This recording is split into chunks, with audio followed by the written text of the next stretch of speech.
All right, guys, welcome. Look, they can't even see me. I'm like I'm a silhouette in the corner. Sorry, it's the lighting in here and I'm dark. So thanks for joining us, guys. I'm super excited about today, a little bit more than most of our trainings, because obviously it's my daughter, Ashley. So proud dad moment is going to be speaking to us. And I've kind of watched her put together her presentation and share some of her thoughts with me on why she wants to share this. So I think you're going to enjoy it. It's very applicable to all of us and people that we know. And so Ashley, come on up here. Everybody here knows Ashley. Jeremy's been introduced. Yeah. And so I'm just going to let you get started. Okay. All right. I'm super excited to be presenting to you guys today. So if you haven't guessed already, I'm the anxious agent. So as I was preparing for this, I was like super anxious about it. And I was like, you know what if people don't understand what I'm saying? What if they don't get it? And I just had to go back to my why. And my why is because, you know, I've struggled and I've had amazing successes in my life, but then I've also had times where I was the lowest of lows, and I've pulled myself out of it and still continue to experience it though. So it's not over. So I wanted to start off sharing just a little bit about me. Whoops. So I grew up in real estate. You guys know, this is my family here, mom, sister, grandma, dad, everybody's here. And my background's in accounting. I was a collegiate athlete. I went to go work for a Big 4 public accounting firm. I did an internship at Goldman Sachs. So I was in a very super structured environment. I was very good at being told what to do and then accomplishing that. I got my CPA license. Being that I had my parents as resources, my husband and I had bought 3 homes by the age of 25, and we had 2 rental properties. We still have those 2 rental properties today. And so then after I had my first baby in 2016, I decided to come into real estate, thinking like, you know what, this is the family business. I know this, I grew up in it. And little did I know, 1, becoming a mom, and 2, coming into real estate, which is not structured, it's not accounting, it's not working on one project for 12 hours a day. I kind of lost it a little bit because it was so unstructured and I was used to the structure. But I did both transaction coordination and bookkeeping for my parents for 6.5 years. And then I got my real estate license in 2021, finally gaining a little bit of courage after working for them for a while. And I'm actually 5th generation real estate agent. Pretty cool. It goes back a bunch of different generations. So you would think with that background that getting my license, I would hit the ground running. Like, I got this. Like, I've got all the support behind me. I have family in real estate. I have all of this experience behind me. You'd think that I'd hit the ground running. However, instead, I fell into some anxiety and depression. And so where I've got the anxious agent, I was worried I didn't know enough, that I didn't have the right answers, that I was super scared to take action. I was almost frozen.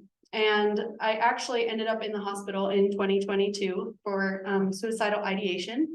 I had gotten so low and so hard on myself through this process of being in that unstructured environment, feeling like I didn't know what I was doing, that I ended up in the hospital.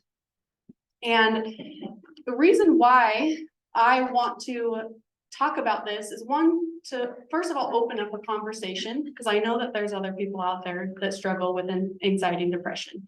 And anxiety is actually something that's super prevalent within the real estate industry because of all the stress that's involved. But also anxiety is often a precursor to depression. For me, I was anxious and I felt like my brain wasn't working.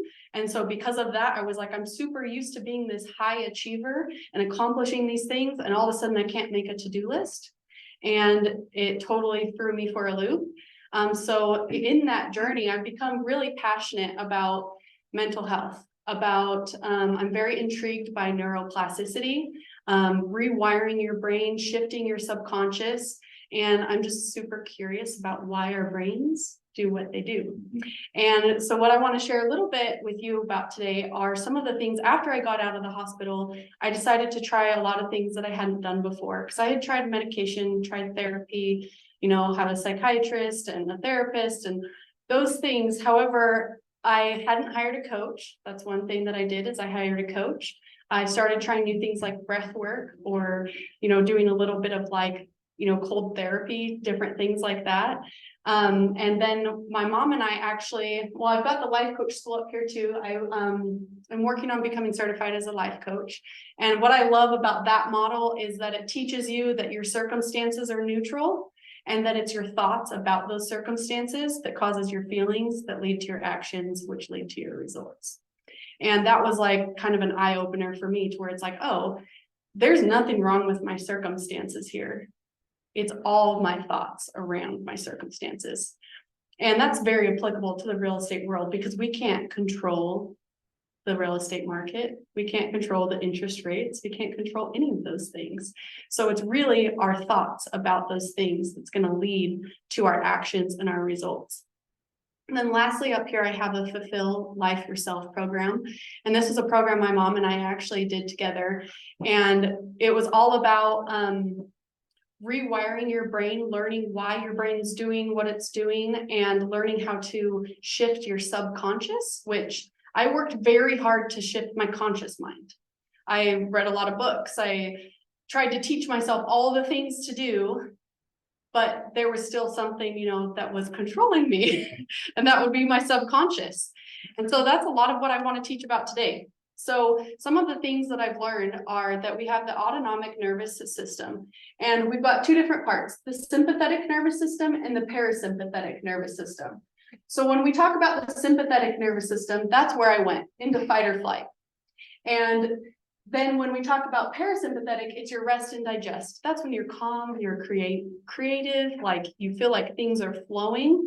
Here, you've got that cortisol and adrenaline and different things that are running. So your autonomic nervous system is a network of nerves throughout your body that control your unconscious processes. So this is what I find super interesting, is that it's all related to the unconscious mind.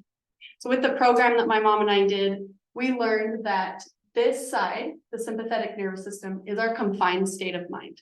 That's where we're in scarcity. We feel like we don't have any options. We have urgency. We're very reactive to things. On the other side, that's your free state of mind. That's when you are in abundance. You have creativity. It's timeless, meaning like you're not feeling always rushed. Like, I'm running out of time. I'm running out of town. I got to get this stuff done. Instead, it's just like you almost feel like you have all the time in the world. And you're also very proactive in this state of mind. So I guess when I come up here and I say, okay, I'm the anxious agent, and I'm talking about anxiety to you guys, like, what do you think of when someone says, oh, I'm anxious, or I have anxiety? What are some words that come to mind? Well, before But typically you like stress. Yeah. Or if it was like a kid, it would be like excitement, and Mhm. they're anxious for something good. Overwhelm. Yeah. Time restraint. Yeah. Sadness. Yeah. Yeah. Exactly. Yeah. So that's actually a lot of the words that I put up here as well, were those things. But also, anxiety is meant to capture attention and stimulate you to make necessary changes to protect what you care about. And one thing that I've noticed over time, whether you're anxious on the two different sides, so that's what I'm going to get to it, but that's what the anxious agent is all about, is that I've got two different definitions for anxious. One is the fear, doubt, and worry, and the other one is the excitement and the eagerness. And so when I talk about this, where it says make necessary changes to protect what you care about, whether you're on either side, you're there because you truly care. If you're anxious about your business, like in a negative type way, you're that way because you truly care and you're protecting something. So just that in itself, realizing that that's your brain working exactly how it's supposed to be working, is something that actually helped me, was that our brains are actually wired to keep us safe. So in the past, and I'm sure a lot of you have heard this before, like when we were cavemen, let's say there's a tiger outside your cave and you start having all these thoughts going through your mind of like, oh, what if that tiger is going to attack me? I need to protect my family. I need to do this. I need to do that. So you then decide, okay, I'm going to stay in my cave and you stay safe. That's how our brains are wired from way back when. And they haven't evolved to the world that we're in today, where there's actually very little threat. So what happens with our brains is that let's say we become a real estate agent, like I did, and I start thinking like, well, what if I tell people I'm a real estate agent, and what if they call me, and what if I don't know the answer to the question, and what if I don't have all the answers, and what if I don't know what I'm doing? You know what? I'm just gonna stay inside my home and do nothing. And that's exactly what happens to us. But it's not that our brains are broken. That's something I told myself all the time was, oh my gosh, my brain is broken. I cannot make a to-do list. But I was so much in that confined state of mind that I wasn't able to see all the options that were available to me. And so when we come here to the sympathetic nervous system, that's the fight or flight. And I actually want to add in freeze there. And that's where I was. I was in frozen. When I was in the hospital, they said I was in the early stages of catatonia, which is when you literally like stop moving, stop talking, because you're so frozen. I used to go up to my mom and like, I would look at her and try to talk to her, but I was literally just standing there, like, help me, like, please. So this is like very deep. Like I obviously have gone very deep within this. And we talked about this a little bit with the anxious agent. Your first thought for the anxious agent is going to be those words of fear, worry, doubt, overthinking, inaction, overwhelm. However, like I kind of already spilled the beans about, I've got two definitions. You have fear, doubt, and worry, or you can look at it from a completely different perspective and see it as eagerness and excitement. And actually, I've got a few quotes up here that explain that both anxiety and excitement create the same chemical process within the brain. So Brene Brown said, anxiety and excitement feel the same, but how we interpret and label them can determine how we experience them. And really, the key difference is your thoughts around what's going on in your body. So if you think about anxiety, you think about excitement, you honestly can't differentiate between the two unless you take away those thoughts that are around it. This is my favorite one. The only real difference between anxiety and excitement was my willingness to let go of fear. So letting fear go and having the courage to move forward is going to push you into that excitement versus the anxiousness that we don't want. And so now with the anxious agent, I've got my own words that I've come up with that it really empowers me to, actually, I've been telling my dad, like, I'm so anxious, but like in the positive way. And we've got courage, excitement, confidence, decision-making, action, and problem solving. So coming back to our little graph here, we've got the confined state of mind and the free state of mind. And then all those words that we discussed, fear, worry, doubt, inaction, action, confidence, decision-making, problem solving. You can see they're on two opposite sides of the brain. You've got the confined state and the free state. And so our trick is that we want to move from the confined state to the free state. But how do we do that? One way to do this is to think about, what are you moving away from? What are you trying to escape? When you're in the confined state of mind, you're often trying to escape something. You know, maybe you're too busy, you think you have lack of time, or, I mean, you guys can throw out anything if you've got anything else that maybe you think about your business and something that you're trying to move away from, which is causing anxiety. Anybody have anything? Say the question again. Go ahead, Ian. I was gonna say finances. Finances, yeah. Or you're trying to maybe in that scarcity mindset of moving away from a lack of finances. Yeah.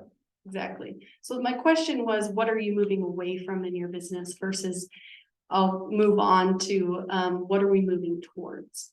So this was actually a big aha moment for me when I learned this concept, because I realized that within my life, all the achievements that I had made, I was actually moving away from things. I was trying to get that good grade because I wanted to move away from failing.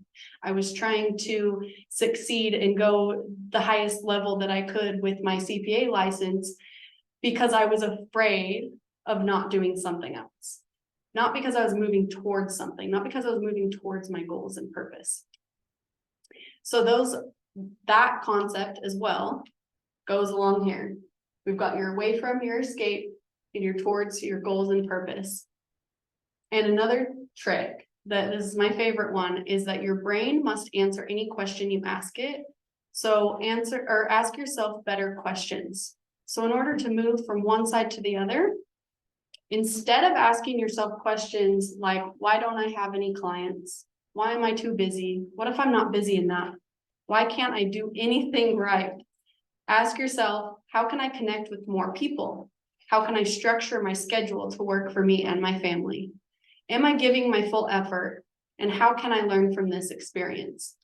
By asking yourself better questions, you can shift yourself from that fear, doubt, and worry to that eagerness and excitement. And also, something really to think about is, what are you focusing on? Are you focusing on what you can't control? These are things such as the market, the interest rates, your clients' reactions. You can't control any of those things. They're all external. Or are you focusing on what you can control, which there are only 3 things we can control. We can control our focus. We can control our meanings and perceptions. We control our attempt to do. So taking the next step, taking action. What are you making things mean around you? And what are you focusing on? So I found when, let's say I'm feeling like I'm in the confined state where I'm like, my brain's not working, right? I'm feeling anxious, fear, doubt, and worry. It helps me a lot to think of, well, what am I focusing on? And what I'm focusing on is that I'm in that confined state. So letting go of that and helps me shift to the other side and asking myself better questions as well. So kind of in closing, I just wanted to bring some of these concepts that I've learned that I've applied to my life to you guys in your business, and just think about it and how it can apply to you. Or if it doesn't apply to you, if you live in the free state and you don't experience any of the fear, doubt, and worry, there are people that you love that are experiencing it. And so by you showing them ways to shift out of it, you can help them. So my 3 things that mainly that I came up with were: shift your perspective. Can you reframe your anxiety to excitement? You want to move from fight, flight, the sympathetic nervous system, to rest and digest, the parasympathetic. So ask yourself more effective questions. And then lastly, remember the 3 things you can control, which is your focus, meanings and perceptions, and your attempt to do. And that's what I got for you guys. I don't know what. You have to stay up here because you ripped through I that. did. It's like 11:19. So stay up here. Let's have a little Okay. discussion. You guys on Zoom can participate as well. Our speaker's like down on the laptop, so Ashley, I'll lean down and try and hear what you're saying, but. So funny. It So- feels like so much longer when you're up here talking. I've been talking forever. No, that was great. It's all good information. Yeah. So let's have you give them some examples on maybe tools or resources or mindset or whatever that you've used to move from the confined state to the free state.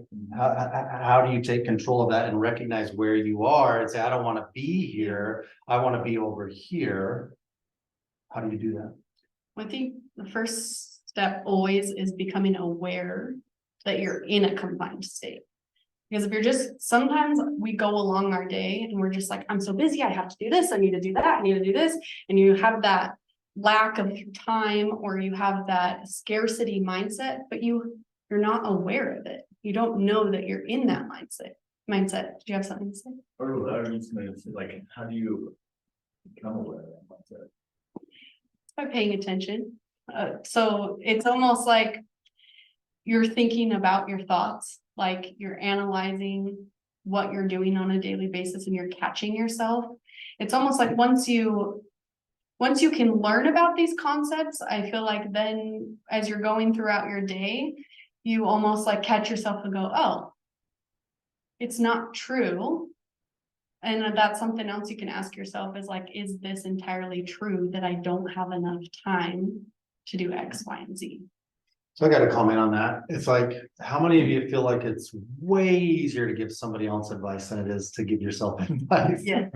Right? Because we're in it. Yeah. So you're saying, how do you recognize and aware? I think it's a practice of stepping outside of the situation and trying to analyze it with a little bit of distance and see if you can slow down those emotions that are involved with that state that you're in. Because when you're in the bad form of anxiety and the stress and everything like that, your heart's racing, your stomach is turning and everything like that, it's just like, stop. You're concentrating more on the feelings of what you're experiencing and trying to shut that off instead of replace the thoughts that are creating those feelings with something else. I mean, if anybody doesn't believe in like that energy and frequency can create matter, just think of that. Your thoughts and your emotions create a physical imbalance in your body because of what you were thinking of. And the like when you talk about the way you labeled that experience can create a physical reaction in your body. So it's where your focus is where your energy goes, where your focus is, right? So I think it's as far as just knowing, hey, this is effed up. I don't want to feel this way. And maybe the practice I try and do is, what would somebody else, what other advice would somebody else give me? Because when you're detached from it, like if you and I are talking about a problem that you're having, you know me, I'm gonna have all kinds of opinions because I'm not in it like you. And so I'm in that free state and I'm like, well, what else? Well, what else? And I'm thinking of all these things that are blocked for you because you're focusing on the thing that's making you feel this thing that you're feeling. So that's Well, yeah, and to add on to that, it's always, you're right, it's easier to give someone else advice than it is to give yourself advice. I've heard the term like, or the saying that a brain surgeon can't do brain surgery on themselves. It's kind of the same thing when like it's your own thoughts and processes that's going on in your own head. You can't necessarily see it, so someone else can help you see that. And one thing that I want to add in about that is having self-compassion for yourself. So when you're analyzing it, you want to almost act as if you were talking to Jeff. Like, you know, what would Jeff say to me if I was in this situation? How would he respond? Like, how would a friend respond? Or how would I talk to a friend? Because if my friend's going through something hard and they're struggling, I'm going to say, hey, you got this. Like, you got it. When it's me, I'm like, you piece of shit. Like, come on, like, buckle up, like, get with it. Like, and so it's adding in that self-compassion of like, how would somebody else give you advice? It's almost like role playing, or you can also do something where you envision like, what would your future self tell you? Your person who's been through this, they've accomplished the goals that you want to accomplish.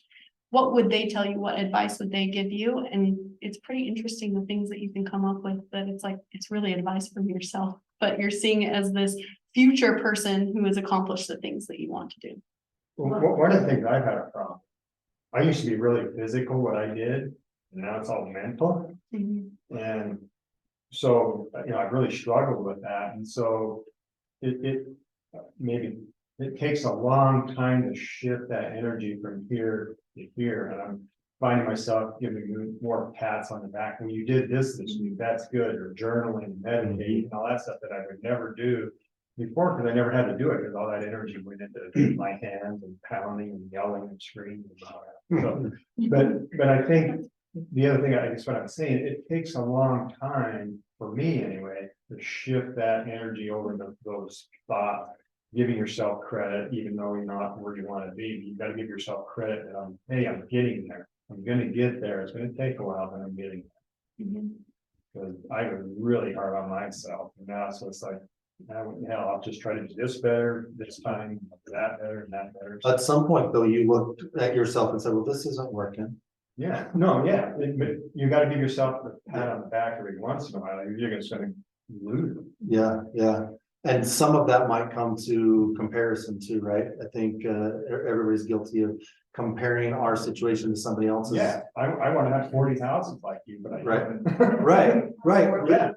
you can beat yourself up over that, Yeah. or we were talking right before this training, as you were showing me your app from your Yeah, spin class and stuff like that. You were talking about these guys that are way up here, professional type level, but your graph on your improvement was like a spike up like this, even though you weren't at their level. yeah, That's the comparison, the micro that you need to focus yeah, that's kind of what I'm saying. Yeah. I'm struggling still, but I'm still doing things better than what I did a year ago. on. And that's okay. I Yeah. think another component of that is giving yourself grace. And all of us need to kind of like look at our situation and say, it's okay not to be up here emotionally and physically and everything all the time, because that's not sustainable and it's not common for one. And But it's what our society teaches us that we should be, like, Well, you we're, set up plasticity in your brain, and it takes a while to change Yeah. that too. You don't change that overnight. I've always believed in setting goals, because setting goals motivates you. Mhm. But the one thing that really helped me, every morning, I always said, who can I help today? And so if you take it off yourself, and you say, who can I help today? Changes everything, takes it off of your stress. I love that's that. really great, because when you're in that other state, it's because you're only thinking about yourself. You're only thinking about your current situation. And that's like this much of your life and your relationships and everything else. So when you focus on somebody else, that alone, I love that. That alone. Those people actually will help you receive your goals. Mhm. Nice. Lynn, Lynn then Eric. Go ahead. Oh, Eric then Lynn. I just see, I really appreciate this topic because, you know, every week we do real estate. You know, how to sell real estate and, you know, all the technical part of this. Mhm. But if you don't have this behind you, it makes it so difficult to get out there and do this. And when I was thinking about like your mind perspective of what we're doing on a daily basis, we all own our own business, but it's different. Because if you owned a dry cleaner business and it opened at 9 a.m. and you were frustrated, your mindset wasn't right, you're depressed, and you're gonna be there at 9 a.m. anyway, and your business will go on. But in real estate or other businesses like ours, you say, I'm just not gonna go in at 9 a.m. I'm not gonna start working today. You can I'm just gonna hide. shut it down on the high, and and it's the same if you have a job, right? If I don't go in at 9 a.m., I'm gonna be fired, then I have even more problems. So I'm just gonna go with my bad mindset. But in real estate, we have to have that constant mental health to be able to do what we do on a daily basis. And we always have that, the inner voice. I love that, you know, ask yourself better questions, because we all have the inner voice in our head all the time. And I think if you don't train it and you focus on what that inner voice is telling you, it defaults to negative. I believe, Yeah, right? It just Well, I've heard, another thing I've heard before is that your brain without like your supervision is like a toddler running around with a knife. Like, that's how crazy it is. Yeah. Is that it will take you, it does default to negative because it's wired to keep us safe. And so that's why it's defaulting to negative, because it wants to keep us safe, wants to keep us safe. And it's easy to get caught up in the market noise, because we're always in a different market. Like a year and a half ago, you know, agents were just going crazy. It's like, man, we're 20,000 over asking price. I can't get an offer accepted. And now we're in a different market. It's like you can focus on the negativity of any market, or you can adapt. And I love that. We can help today. You know, that's Yeah, if you can literally just desensitize what you're thinking about, like the market or whatever, it is what it is. And what are you gonna do about it? Instead of, that's back to the comparison thing you were talking about. You're comparing the current market to some other market that was better. And you want it to be like that again. That's why you're labeling this one as bad, because it's not as good as whenever. And so just removing yourself from that comparison mode and say, okay, well, this is what it is. What are we gonna do about it and move forward? You know, we talk about it a lot in my family. There is no good or bad. yeah. It just is. It just is. We decide if we think it's good or it's bad, based on our experience, our education, our relationships, whatever it is. And so why not choose good? Kaylee's got a question. Oh, okay, Haley. Or Kaylee. Oh, Kaylee. Yeah, I love that. So, you know, I'm not perfect at this, but I do try to stop and breathe and like catch my thoughts. And then I always try to say in front of it, I say the story I'm telling myself is, Mhm. because it's really just a story. And so if I can know that it's not truth, it's not me, it's not bad, like you were saying, it's just a story. And so the book from Byron Katie called Loving What Is, she talks about the stories we tell ourselves, and she says to pause and say, is that true? Yeah, it could be. Could the opposite also be true? Yeah, the opposite of what I think is true could also be true. It's so helpful just to say, okay, this is totally a story I'm just telling myself. And that's with anything, with your husband blowing up at you or your kids, like whatever, like we're just wrapping ourselves up in a story of what is. And if we can, right, like you guys sensitize it and all of that. Anyway, that's just my little thing that I do. Is the story I'm telling myself right now is, and it's helpful. I love that. I love the extra thing you added in there too, saying you're telling yourself a certain situation is true, but asking yourself what else could be true. I like that. And can you say the name of that book again? It's the best book ever. It's called Loving What Is. Loving Loving What by Is. Byron. Byron Katie. I read a lot, but that one just kind of really helps just in my human being experience. So whenever anybody says it's the best book ever, or it changed my life, you buy it. I mean, and on like the extreme of that, when you're asking yourself, you know, the question of like, what if everything goes wrong? Go to the opposite. And what if everything goes right? What if everything goes exactly or better than I imagined? Were you here though? You can go ahead. Go ahead. So, the Roman Stoics talk about a concept called amor fati, which means love your fate, which is kind of what she's talking about, I think. Where you just embrace whatever it is, and just love it. And I was thinking, back about 6 months ago, I get an email from Select Health, I'm in health insurance, and basically it says they don't want me to sell their stuff anymore. And they're not gonna pay me anymore, which was about a $500,000 hit next year. And I had to let go of some people that have been with me. Maddie's been with me since she was out of high school. It was like firing the dog. And I know her longer than her husband. And watched her kids grow up and, just walking into that, trying to figure out what I was gonna do, And now we kind of embraced it that way. I have a coin in my pocket that I carry around that I'm more pocket. And over this period of time, in a very short period of time, I've been able to replace that income for me. But then I've also been able to replace it for both of those things that I had to let go. And also a partner of mine. And I think by just embracing kind of what is, you're just able to act a lot more powerful than just being a poor baby about it. Like they didn't give me any reason why they let me go.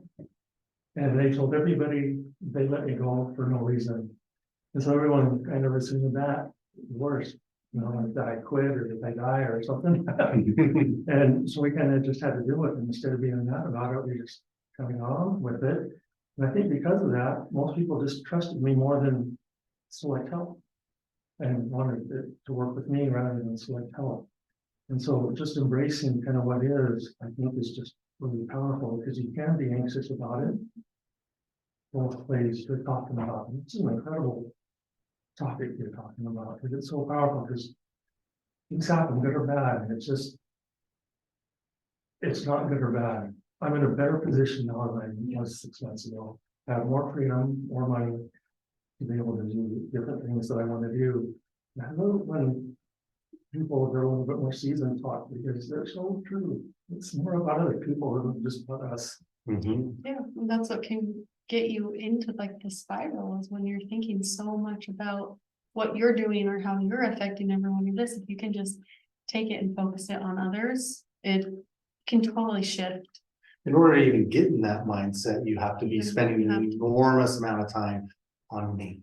Yeah, Thinking about me, my situation, woe is me, whatever. And then you're actually training your mind to work that way, because it releases something in your body that makes it comfortable. This is my safe place. And you keep going back to that. So changing that and getting out of that and focusing on somebody else, it really almost, because both can't happen at the same time. So the more effort you can spend focusing on somebody else, the harder it would be to be in that confined state, for you personally. That's it. No, you have gone away. That's where I was. She had a comment like 20 minutes ago. Super passionate about- I'm just super passionate, and so I just, but go ahead. Well, something that just made a connection for me is when you talk about the free state and like holding on to your purpose and transitioning over that side. I'm learning a lot about vision right now and like holding on to a vision. But in order for us to define like where we want to go and like that vision, we have to ask ourselves a lot of internal and like introspective questions. And when we actually know where we want to go, if we can hold on the vision, eyes to see opportunities that we didn't see before, because if we're stuck in that confined state she's talking about, we're focusing on the negative, or like, I don't know enough people, or all those negative thoughts. And then if you're holding on to this vision of where you want to go, then all of a sudden you make a new relationship you might not have been open to, type of a thing. And so that's a book I would recommend too. I just finished reading it. It's called The Sultan's 7 Secrets. It like takes the secret a few steps further. And it's really awesome, but it talks about holding on to vision, and it talks about thoughts and feelings. But when you have that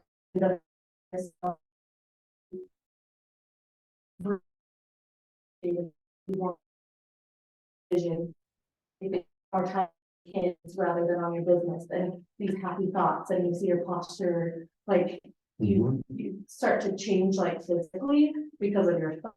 Which is exactly a lot of stuff in line with what you're saying. That's really good. I mean, what you're saying basically is not what you think you don't have, right? So you're drawing your potential future to yourself, rather than looking backwards, dragging previous experiences, or staying stuck in today. It's like, this is the way it is today. I think it's really important to have that vision and spend the time to meditate and visualize. Well, okay, right now sucks. Ooh, what do I wish it would be like? Visualize that in your future. I believe in that. Well, and I want to go back to what Don was saying too, with, I feel like our society tells us like, if you're not getting what you want, just work harder. And, you're saying taking time for yourself, doing things like in order to, take care of yourself first and slow down a little bit. I think that will actually propel you forward faster, because you're able to get into that free state. If you're in the confined state and you're just heads down, working, you're not seeing all the options and all the possibilities. That's kind of, I like what Barbara said about the doing stuff for others, because that helps keep you out of yourself and helps give you that self-awareness. You can see outside the box of yourself a little bit. You aren't thinking about that work. Yeah. Which is narrowing, and for me at least, narrows my train of thought down, and then I can't see everything else. And then I'm calling Jeff and saying, hey, I'm about to lose it. What do I do? No, and then he rests. Energy that Sydney was talking about just kind of changes your whole vibrational energy, which then brings people to you because your energy is attractive instead of, I guess I won't say revolting, because when you're in that stress, anxious state, even though you might not be speaking it out loud, people can feel it. They don't even know what they're feeling, but they are feeling that, but there's just so much more to this class that you're doing Yeah, I know. that.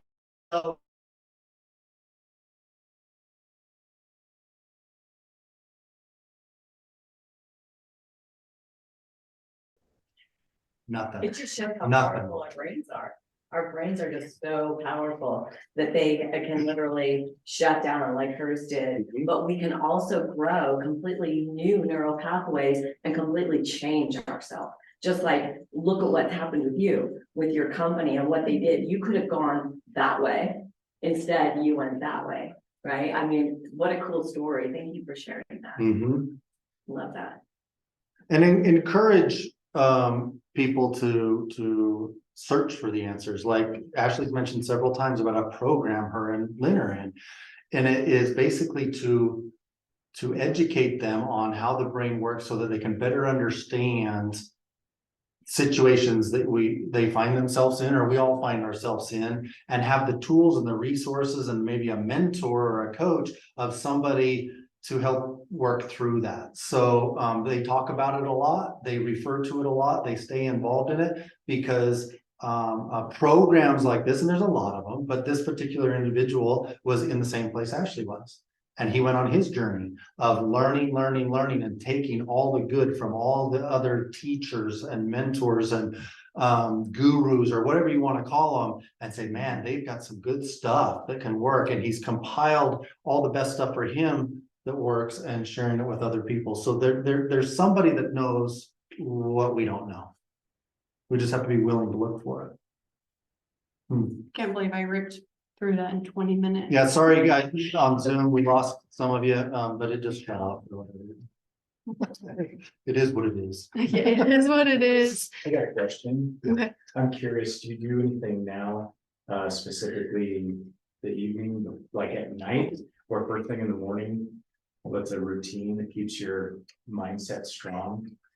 Yeah, so some of the things at nighttime, one of the best, and I've heard this in multiple different places, but you kind of reflect upon your day, think about the things that, you know, were gains throughout your day, things that were wins, things that you were able to accomplish, things you were able to do, because our brain actually works more when we're sleeping. That's when our subconscious goes to work. And so if you're thinking about those things right before you go to bed, like on the other hand, if you're thinking about like watching TV or something and putting the news or something into your head, your brain's going to work on that while you're sleeping. But if you take out, you know, a note paper or a notepad and write down the things that went well in your day, then your brain is going to work on it while you're sleeping, and it's going to produce more of that for you. When you wake up in the morning, something that we've learned is the first thing you do is smile. And that was actually one of the hardest things for me. It's like literally waking up, and usually it's like, oh, like, here we go, another day.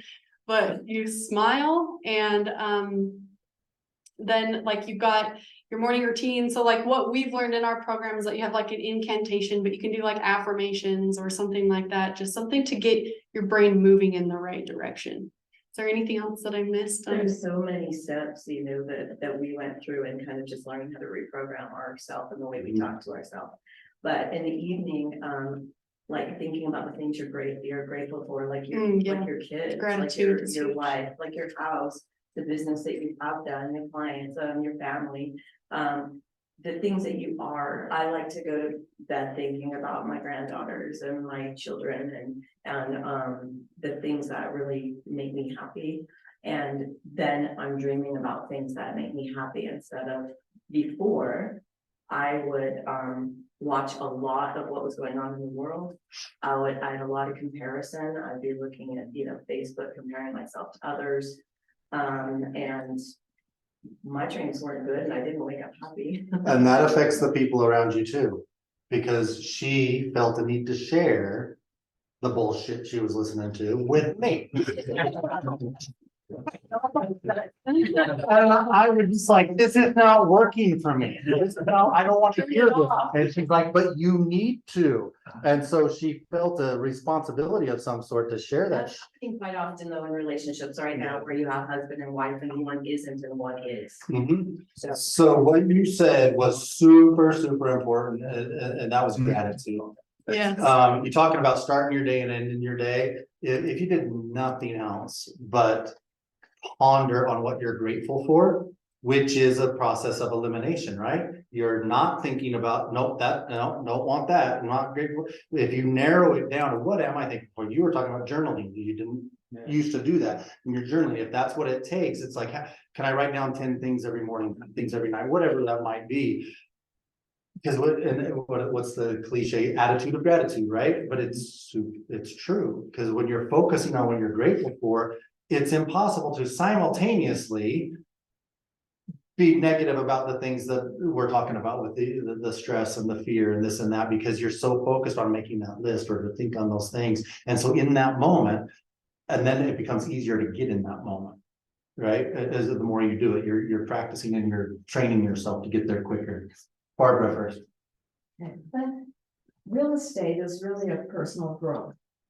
When you're helping others, because it's a service business, really, think of it as you're doing a service for others. Think of it that way. But I think of it, I'm looking back and what a personal growth it has done for me. When I first was going to get my license, I said, I don't think I'm smart enough to get the license. Shame on me. I did. I just blossomed. I just blossomed. Because I think when you're in the service of others, that helps you. Just think of it that way. Instead of worrying so much about yourself, think of others, and it really helps you grow as a person. I've been in 35 years. That's or it. more. I love what I do. It's hard to not do it. That's awesome. Thanks for that. I was just gonna share a comparison with journaling I heard recently that like really helped me articulate like the importance of journaling and like getting our thoughts like out of our heads. It compared it to like a math equation. It's like, okay, you can do like 4 + 4, you don't need to write that down, but as soon as you see like a complex math equation that's like 3,200 and some, and then another like 2,000 and something or other, how do we process that? We want to write it down. And then it compared it to our lives, like how many interpersonal relationships do we have? How many families do we have? How many friends? How many colleagues? How many clients? All these things, and it's like, how could that not make sense for us to not write it down?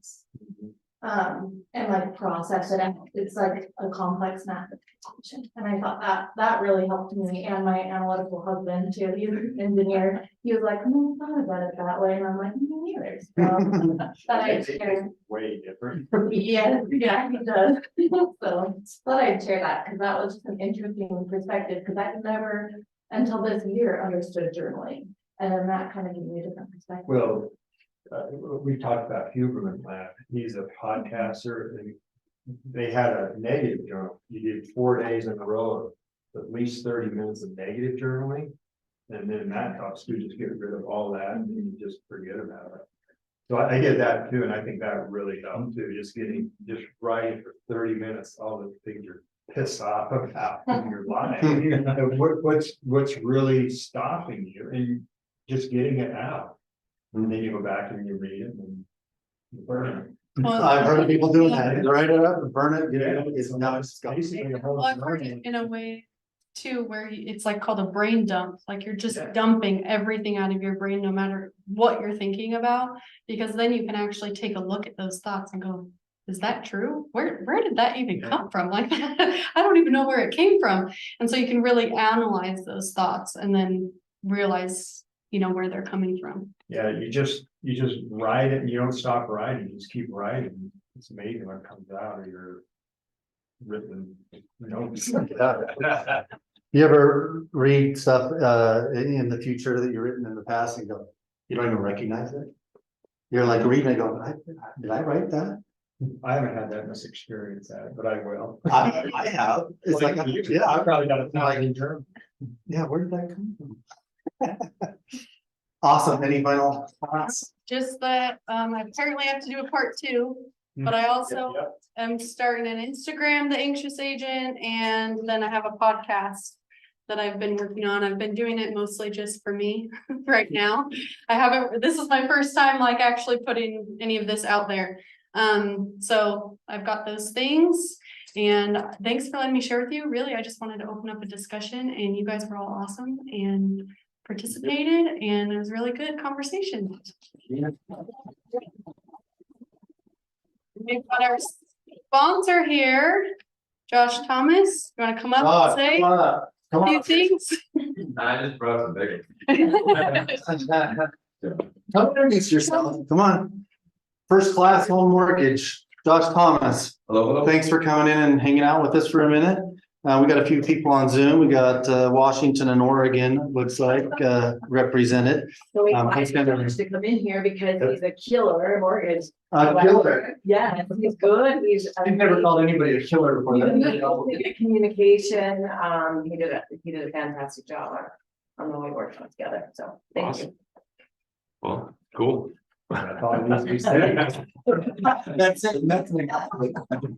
I didn't prepare any thoughts, sorry, so I'll teach some other time. All right, well, there's this QR code. Where does that go, Ashley? Goes to his website. Website, and there's this contact information. Take a screenshot of that. and, Josh, what's going on right now?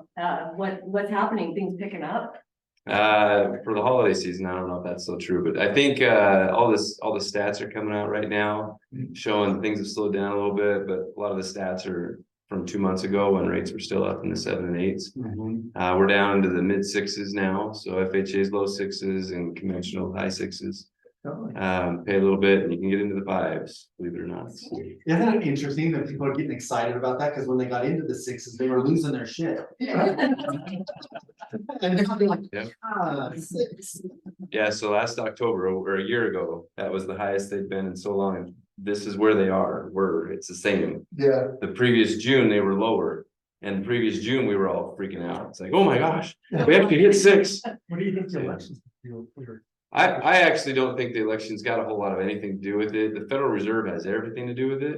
And I guess I'll give you this. So, you know, so I'm a geek when it comes to this stuff. So if you ask these kinds of questions, I'll go. But so everybody knows the Federal Reserve's talking about their rates. They're raising their rates and they raised them up, and now they're pausing them, and now they're maybe lowering them. So that's got euphoria in the marketplace, and the Dow Jones is the highest ever. Anyway, that's because of the Fed's lowering their rates. But there's 2 other things the Feds have been doing that have had everything to do with where the market's going. And I think that has more to do with than the elections. But number 1, the Fed speak, or I guess number 2. Number 2, the Fed speak. Like they're just talking a lot. You guys notice that? You're hearing about this Fed president, that Fed president. Somebody's always in the news about saying something. President or Jerome Powell is in the news on Wednesday, and everything's wonderful, and he says all these great comments. Then the New York Fed president on John Williams, and Friday comes out and he says all this. He like takes it all back, like, whoa, don't think we're doing all that stuff that you guys think we're doing. And they're just trying to like control the markets with words. So they've been doing that a ton over the last while, probably 2 years now, which is fine. They don't have to do anything except talk, and it manipulates markets the way they want it. Awesome, more power to them. But the third thing that has only recently started, I've seen some of the economists start talking about, is their balance sheet. So the balance sheet was 400 million in 2008. So almost nothing. And what the Fed's balance sheet means is that they've printed money, they put it into circulation. In 2008, that's when quantitative easing 1 started, the crash and everything was going on. And so quantitative easing, or QE 1, 2, and infinity through 2017, those 3 brought out $4.5 trillion of new printed money that was in circulation. And then that stopped at that point, kind of tapered a little bit. And then 2020 hits, COVID, and they injected over 22 months, I think, they injected another $4.5 trillion. So at the end of COVID, they had a total of, did I say end of COVID? Is it over? It'll never be over. Anyway, but at the end of their cycle of whatever. Yeah, so they had $9 trillion that they printed and put into the marketplace. Wow. And so this is like 2 years ago, right?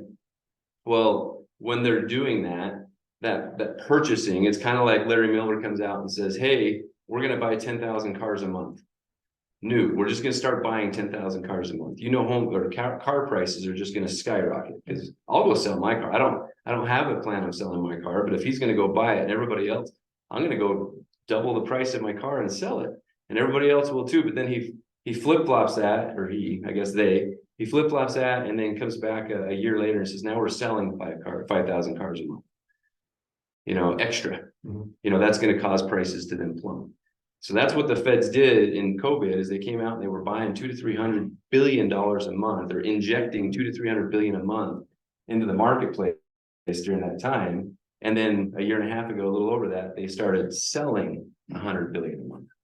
And so there was a 300,000 or 300 billion. So why do we have inflation? Well, because they were buying the 200 to 300 billion. And so they stopped doing that and started selling. And that's the third thing that they've been doing that's had the biggest impact on the inflation or on the mortgage interest rates. So everything else they've been doing has had a big impact on inflation as well. But they could literally bring inflation down and all the regular rates could go down. Their rate can come down and they could keep selling 100 or even 200 or 300 billion. They still have 7.7 trillion on the balance sheet. So they could sell whatever they want. They could keep interest rates at 8% if they felt like it, mortgage interest rates. They could keep them all the way up there while all the rest of the rates are lower simply by doing that, if they wanted to. And so those three things, the Fed's balance sheet, their speak, and their rate, those three things are what they're doing to control the market. And that, like I said, I don't think it has a whole lot to do with the election, but I know everybody says it's an election year, rates are going to go down. Rates are going to go down, but I don't know if it would matter if it was an election year. So what you're saying is when we were all told, oh, they're gonna drop the rates 3 to 4 times in 24, that was just one guy talking, but then another guy came and said, no, that's not the truth. It's a whole committee that votes, and they vote based on whatever they feel like voting on, but they say they vote based on the data as it comes out, right? And so, yeah, if they vote that they're gonna lower rates, great. And I think that they all still think that they're going to. They have this dots plot thing that comes out along with when they make their announcements. I told you, I geek out on this stuff, right? So the dots plot will tell you what everybody's expecting. So everybody on the committee, everybody's what they're going to expect for next year. And then most of them expect a 3/4 point drop next year, three rate drops by a quarter each. So that's what's expected from the Fed majority, right? But John Williams comes out because there was way too much euphoria immediately. He's like, whoa, this is going to create, this is going to reverse what we wanted to do. Yes, we want to pull rates back. Yeah. Yeah, and so literally, then 2 more Fed presidents have spoken earlier this week and did the same things. So for all of our buyers or people that are considering buying, this unique moment in time where a lot of prices came down to try to get their property sold, and now we have interest rates that have dropped some. This is like a really good time right this minute for buyers to buy, right? And I suspect so. Yeah, I suspect so. What was that? If they bought now, you mean it goes down? It's just here, you might have interest rates for a little bit later, but you've got prices down low, so they can just refi, but they'll have this low price. Well, and your point's really valid. It's not so much what's actually going on, what you said a few minutes, it's what we think about what's going on, right? The perception. We're all celebrating when rates were just as high as they were when we were crying. It's the same thing. So consumer confidence, that stat just came out today. It's getting euphoric. Which is ironic because what happens to housing when everybody's euphoric? Competition rises and so right, prices. It's going to move fast, which is what we're all looking for. Come on, yeah, we want more of that. But at the same time, what's that going to do to a buyer's experience? It's going to go back to 2021.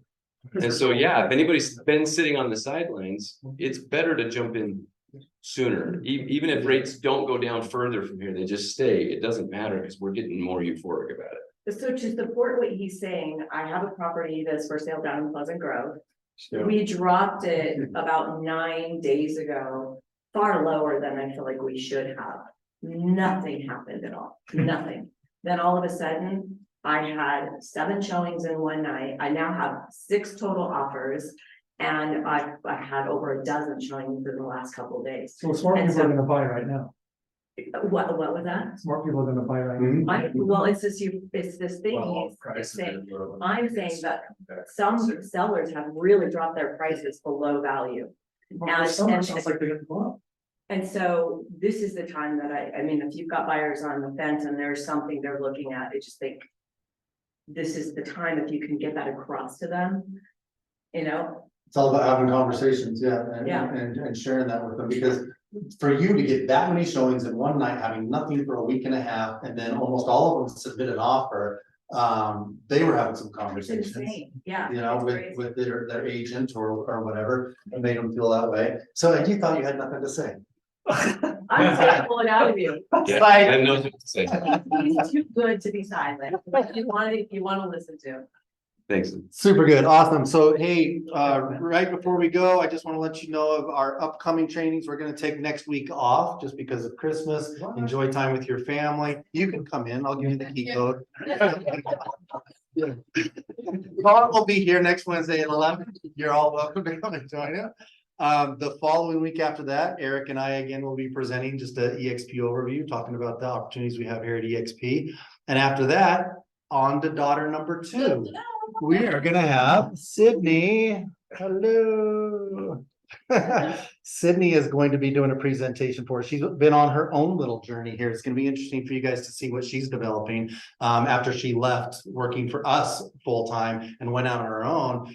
She's made some really good discoveries for her own identity, her own branding thing, and that's turned into a blossoming business in helping others, because she's really had a lot of personal progress in that area, and other people are being attracted to that because she's starting at the core of what branding really is, and that's figuring out who you are and what your voice is and who are you speaking to. That way now you can craft a brand based around, you know, your identity, not just around logos and colors and this looks nice and this and that. It's deeper than that, and I'm really proud of what she's been doing. So come on January 10th for that. Is there another slide? Good thing to invite anybody to any business too. Absolutely. You gotta teach us how to look over your shoulder that good too. I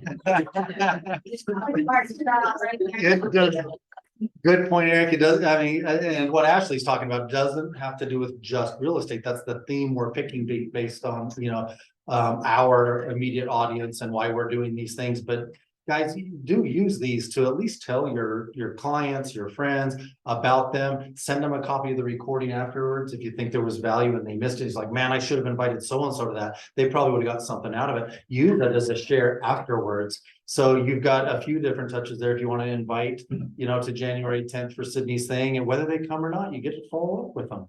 And maybe share some notes with them or whatever. So that's one of the reasons why we do these things. We want to give you more talking points and more conversations so it can lead to action and the proper education for your clients so that they know what's best for them. So the end. We're done. Shantae, Kathy, love you guys. Thanks for sticking with us to the end. Reach out if I can do anything for you. And I will send out an email to everybody that registered. I probably Okay. need to get your email if you want, but I do like a recap of the presentation, and then I can send out slides and things like that. Perfect. Awesome. Okay, see you guys.